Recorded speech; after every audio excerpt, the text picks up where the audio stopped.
NBK 113 సినిమాపై ఇప్పుడు ఒక ఇంట్రెస్టింగ్ టాక్ ఇండస్ట్రీలో వైరల్ అవుతుంది. ఈ వార్త వింటే బాలయ్య అభిమానులు ఖచ్చితంగా ఎగ్జైట్ అవుతారు. బాలకృష్ణ హీరోగా యువ దర్శకుడు వివేకాత్రేయ దర్శకత్వంలో తెరకెక్కుతున్న ఎన్బికే 113 పై ఇప్పటికే భారీ అంచనాలున్నాయి. అయితే ఇప్పుడు ఈ సినిమాకు సంబంధించిన మరో ఆసక్తికరమైన వార్త సోషల్ మీడియాలో చక్కర్లు కొడుతుంది. అదేమిటంటే ఈ సినిమాలో పవర్ఫుల్ విలన్ లేదా అత్యంత కీలకమైన పాత్ర కోసం మలయాళ సూపర్ స్టార్ మోహన్ లాల్ ను సంప్రదించినట్లు ప్రచారం జరుగుతుంది.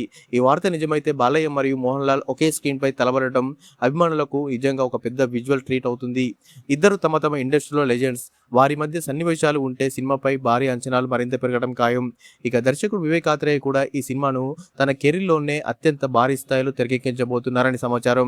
అందుకే స్టార్ కాస్టింగ్ విషయంలో కూడా ప్రత్యేక శ్రద్ధ తీసుకుంటున్నారని టాక్ వినిపిస్తుంది. అయితే ఇక్కడ ఒక విషయం గుర్తుంచుకోవాలి.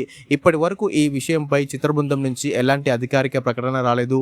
కాబట్టి ప్రస్తుతం ఇది సోషల్ మీడియాలో వైరల్ అవుతున్న టాక్ మాత్రమే. అధికారిక ప్రకటన వచ్చిన తర్వాతే పూర్తి స్పష్టత వస్తుంది.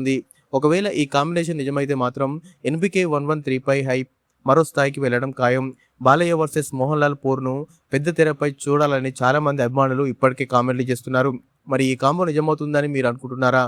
మోహన్ లాల్ విలన్ గా కనిపిస్తే సినిమా బాక్స్ ఆఫీస్ ను షేక్ చేస్తుందా? మీ అభిప్రాయాన్ని కామెంట్లో తప్పకుండా చెప్పండి. ఇలాంటి తాజా టాలీవుడ్ అప్డేట్స్ కోసం మా ఛానల్ని సబ్స్క్రైబ్ చేసి వీడియోకు ఒక లైక్ చేయడం మర్చిపోవద్దు. Thank you for watching.